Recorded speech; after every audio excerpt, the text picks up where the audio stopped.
नमस्कार, ये आकाशवाणी चंडीगढ़ है। अब आप प्रतीका से प्रादेशिक समाचार सुनिए। पहले इस बुलेटिन के मुख्य समाचार। सूचना एवं प्रसारण मंत्री अनुराग सिंह ठाकुर ने प्रत्येक नागरिक से मेरा पहला वोट देश के लिए अभियान से जुड़ने का आग्रह किया। हरियाणा के मुख्यमंत्री मनोहर लाल ने प्रदेश में गांव की फिरनी से 3 किलोमीटर तक स्थित डेरे व ढाणियों को बिजली कनेक्शन दिए जाने और सभी विभागों का रिकॉर्ड डिजिटलाइज करने की घोषणा की। हरियाणा के चिकित्सा शिक्षा एवं अनुसंधान मंत्री अनिल विज ने कहा कि सरकार ने चिकित्सकों का विशेषज्ञ काडर बनाने को सैद्धांतिक तौर पर सहमति दे दी है। हरियाणा के सभी नागरिक अस्पतालों में जनऔषधि केंद्र स्थापित किए जाएंगे और हरियाणा विधानसभा का संपूर्ण रिकॉर्ड डिजिटलाइज किया गया। अब समाचार विस्तार से। सूचना एवं प्रसारण मंत्री अनुराग सिंह ठाकुर ने प्रत्येक नागरिक से मेरा पहला वोट देश के लिए अभियान से जुड़ने और युवा मतदाताओं से आगामी चुनाव में अपने लोकतांत्रिक अधिकार का प्रयोग करने का आग्रह किया। एक सोशल मीडिया पोस्ट में प्रधानमंत्री नरेंद्र मोदी के आह्वान का हवाला देते हुए श्री ठाकुर ने अभियान का राष्ट्रीय गीत साझा किया और हर व्यक्ति से अपने अंदाज में इस अभियान को आगे बढ़ाने का अनुरोध किया। उन्होंने प्रत्येक देशवासी से जिम्मेदारी का निर्वहन करने और सामूहिक आवाज की शक्ति को महाविद्यालयों में और माईगोव पोर्टल के माध्यम से दिखाने का आग्रह किया। निर्वाचन आयोग ने सूचना एवं प्रसारण मंत्रालय को आगामी लोकसभा चुनाव के लिए मतदाताओं की जागरूकता और शिक्षा से जुड़ी गतिविधियों को बढ़ावा देने के निर्देश दिए हैं। आयोग ने मंत्रालय से कहा है कि वो सिनेमा घरों के मालिकों को देश भर के सिनेमा घरों में फिल्म दिखाने से पहले और प्रत्येक फिल्म के अंतराल के दौरान मतदाता जागरूकता फिल्म मेरा मत मेरा कर्तव्य दिखाने के निर्देश दे। आयोग ने कहा कि मतदाता जागरूकता की केंद्रीय फिल्म प्रमाणन बोर्ड द्वारा प्रमाणित फिल्में हिंदी और अंग्रेजी तथा प्रादेशिक भाषाओं में राज्य और केंद्र शासित प्रदेशों के मुख्य निर्वाचन अधिकारी उपलब्ध कराएंगे। आयोग ने कहा कि आकाशवाणी और दूरदर्शन को भी मतदाता शिक्षा से संबंधित कार्यक्रम बनाने को कहा जा सकता है। आयोग ने मतदाता जागरूकता कार्यक्रम को दिखाने के लिए बाधा रहित समन्वय सुनिश्चित करने के लिए नोडल अधिकारी भी नियुक्त करने को कहा है। मुख्यमंत्री मनोहर लाल ने हरियाणा के ग्रामीण क्षेत्र में गांव की फिरनी से 3 किलोमीटर तक स्थित डेरे व ढाणियों को बिजली कनेक्शन दिए जाने की घोषणा की है। पहले ये सीमा 1 किलोमीटर थी। उन्होंने कहा कि इसके साथ ही 300 मीटर तक डेरे व ढाणियों को दिए जाने वाले बिजली कनेक्शन पर उपभोक्ताओं को कोई खर्च नहीं देना होगा। अगर 300 मीटर के बाद भी कोई कनेक्शन दिया जाता है तो उपभोक्ता से आधे खर्च लिया जाएगा और आधा खर्च सरकार वहन करेगी। पहले ये सीमा 150 मीटर थी। मुख्यमंत्री आज हरियाणा विधानसभा के बजट सत्र के दौरान सदन में बोल रहे थे।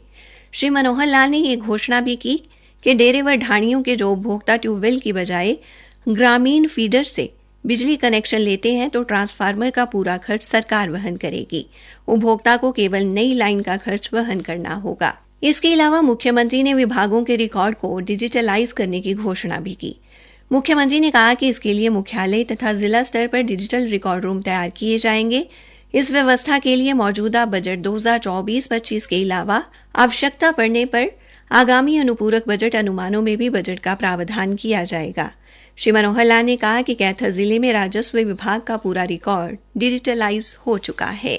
हरियाणा के चिकित्सा शिक्षा एवं अनुसंधान मंत्री अनिल विज ने कहा है कि वर्तमान राज्य सरकार चिकित्सकों का विशेषज्ञ काडर बनाने जा रही है और इस पर सैद्धांतिक तौर पर सहमति दे दी गई है। उन्होंने बताया कि इस संबंध में फाइल वित्त विभाग के पास है और जैसे ही वित्त विभाग से अनुमति मिलेगी तो विशेषज्ञ काडर तथा MBS काडर की रिक्तियां अलग अलग भरी जाएंगी। श्री विज ने कहा कि ये ठीक है कि राज्य में चिकित्सकों की कमी है और सरकार पूरा प्रयास कर रही है कि मानदंडों के अनुसार चिकित्सकों की भर्ती हो। राज्य में पहली बार बड़े स्तर पर चिकित्सकों की नियुक्ति की गई है। उन्होंने बताया कि राज्य में वर्ष 2017-18 में 662 चिकित्सकों की भर्ती निकाली गई थी, जिनमें से 554 डॉक्टर नियुक्त किए गए। इसी प्रकार साल 2020 में 954 चिकित्सकों को नियुक्त किया गया, जबकि वर्ष 2022 में 1252 चिकित्सकों की रिक्तियों के विरुद्ध 990 चिकित्सा अधिकारियों को नियुक्ति पत्र दिए गए। श्री विज ने कहा कि वर्तमान में राज्य में चिकित्सकों के कुल 5522 स्वीकृत पद हैं, जिनमें से 4016 डॉक्टर के पद भरे हुए हैं और वर्तमान में 1506 पद रिक्त हैं। उन्होंने कहा कि डॉक्टर कई बार नौकरी छोड़कर चले जाते हैं और पद रिक्त हो जाते हैं। प्रादेशिक समाचार आकाशवाणी चंडीगढ़ से प्रसारित किए जा रहे हैं।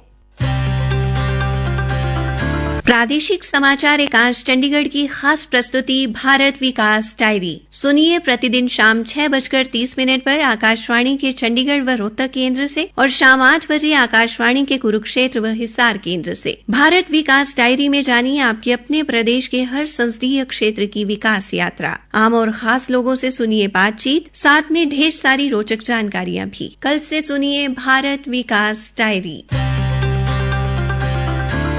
हरियाणा के स्वास्थ्य मंत्री अनिल विज ने कहा कि राज्य के सभी नागरिक अस्पतालों में जन औषधि केंद्र स्थापित किए जाएंगे और इन जन औषधि केंद्रों में फार्मासिस्ट भी नियुक्त किए जाएंगे। आज हरियाणा विधानसभा में सत्र के दौरान एक प्रश्न का उत्तर देते हुए श्री विज ने बताया कि इस संबंध में केंद्र सरकार से बातचीत चल रही है। उन्होंने बताया कि वर्तमान में राज्य के सभी 22 जिलों में खुदरा दवा लाइसेंस रखने वाले लगभग 171 केंद्र हैं, जिनमें से 5 केंद्र सरकारी अस्पतालों व मेडिकल कॉलेज में चल रहे हैं। उन्होंने कहा कि प्रत्येक जिले में स्वास्थ्य कल्याण समिति को कार्य करने के लिए प्राधिकृत किया गया है। इनमें से करनाल, भिवानी, रेवाड़ी, गुरुग्राम और यमुनानगर के जिला अस्पतालों में 5 जन औषधि केंद्रों ने काम करना शुरू कर दिया है। श्री विज ने कहा कि राज्य के विभिन्न स्वास्थ्य संस्थानों में सार्वजनिक निजी भागीदारी प्रक्रिया के तहत सीटी स्कैन व एमआरआई स्कैन की सुविधा दी गई है और वर्तमान में झज्जर, चरखी दादरी, फतेहाबाद, नूंह और नारनौल को छोड़कर 17 जिलों में सीटी स्कैन सेवाएं चालू हैं तथा झज्जर व चरखी दादरी के लिए निविदाएं जारी की गई हैं। उन्होंने बताया कि 5 जिलों अंबाला, भिवानी, फरीदाबाद, गुरुग्राम और पंचकुला में एमआरआई सेवाएं उपलब्ध हैं और 6 जिलों कुरुक्षेत्र, पानीपत, बहादुरगढ़, पलवल, चरखी दादरी और यमुनानगर के लिए निविदा पहले ही जारी की जा चुकी है। स्वास्थ्य मंत्री ने कहा कि राज्य की 162 प्राथमिक स्वास्थ्य केंद्रों व सामुदायिक स्वास्थ्य केंद्रों व अन्य के जीर्णोद्धार के लिए राशि जारी कर दी गई है और चरखी दादरी के प्राथमिक स्वास्थ्य केंद्र व सामुदायिक स्वास्थ्य केंद्र पहले चरण में ही तैयार किए जाएंगे तथा सभी 29 स्वास्थ्य केंद्रों का पुनर्निर्माण अगले वित्तीय वर्ष में पूरा कर लिया जाएगा। इसके अलावा उन्होंने कहा कि दादरी शहर के नागरिक अस्पताल में किफायती दरों पर दवाइयां उपलब्ध कराने का कार्य अगले वित्तीय वर्ष में पूरा होने की संभावना है। उन्होंने बताया कि पीपीपी मोड के माध्यम से सीटी स्कैन और एमआरआई स्कैन की सुविधा प्रदान करने के लिए निविदा प्रक्रिया अधीन है और इसे अगले वित्तीय वर्ष में अंतिम रूप दिए जाने की संभावना है। हरियाणा विधानसभा में ई विधानसभा की परिकल्पना को आगे बढ़ाते हुए विधानसभा के संपूर्ण रिकॉर्ड को डिजिटलाइज रूप दिया गया है। इसके लिए आज विधानसभा अध्यक्ष ज्ञानचंद गुप्ता, सदन के नेता मुख्यमंत्री मनोहर लाल, उप मुख्यमंत्री दुष्यंत चौटाला, नेता प्रतिपक्ष भूपेंद्र सिंह हुड्डा और विधानसभा उपाध्यक्ष रणबीर गंगवा ने विधानसभा की वेबसाइट पर डिजिटल विधायी कार्य मॉड्यूल जारी किया। इस वेबसाइट पर 1966 से लेकर विधानसभा का आज तक का संपूर्ण रिकॉर्ड डिजिटल रूप से उपलब्ध होगा। फरीदाबाद स्थित जेसी बोस विज्ञान एवं प्रौद्योगिकी विश्वविद्यालय अंतर्राष्ट्रीय भौतिक विज्ञान अकादमी के 30वें अंतर्राष्ट्रीय सम्मेलन की मेजबानी करेगा। सतत विकास की दिशा में विज्ञान और प्रौद्योगिकी में नवीनतम प्रगति विषय पर होने वाले इस 2 दिवसीय अंतर्राष्ट्रीय सम्मेलन का आयोजन कल व परसों किया जाएगा। सम्मेलन में देश भर के विभिन्न राज्यों तथा विदेशों से शिक्षाविद, शोधकर्ता, वैज्ञानिक व उद्योग जगत के विशेषज्ञ सहित लगभग 250 प्रतिनिधियों के हिस्सा लेने की संभावना है, जो सम्मेलन के विषय पर वैज्ञानिक दृष्टिकोण साझा करेंगे। हरियाणा के उप मुख्यमंत्री दुष्यंत चौटाला ने बताया कि अंबाला जिले में राष्ट्रीय राजमार्ग 152 पर अंबाला हिसार सड़क से गांव खैरा तक संपर्क सड़क सतलुज यमुना लिंक नहर पर पुलों का निर्माण किया जा रहा है, जबकि सतलुज यमुना लिंक नहर और नरवाना ब्रांच के समानांतर नाले पर पुल बनाने का काम पूरा हो गया है। श्री चौटाला आज विधानसभा में प्रश्नकाल के दौरान पूछे गए प्रश्न का जवाब दे रहे थे। अंत में मुख्य समाचार एक बार फिर। सूचना एवं प्रसारण मंत्री अनुराग सिंह ठाकुर ने प्रत्येक नागरिक से मेरा पहला वोट देश के लिए अभियान से जुड़ने का आग्रह किया। हरियाणा के चिकित्सा शिक्षा मंत्री अनिल विज ने कहा कि सरकार ने चिकित्सकों का विशेषज्ञ काडर बनाने को सैद्धांतिक तौर पर सहमति दे दी है। इसी के साथ ये समाचार बुलेटिन समाप्त हुआ।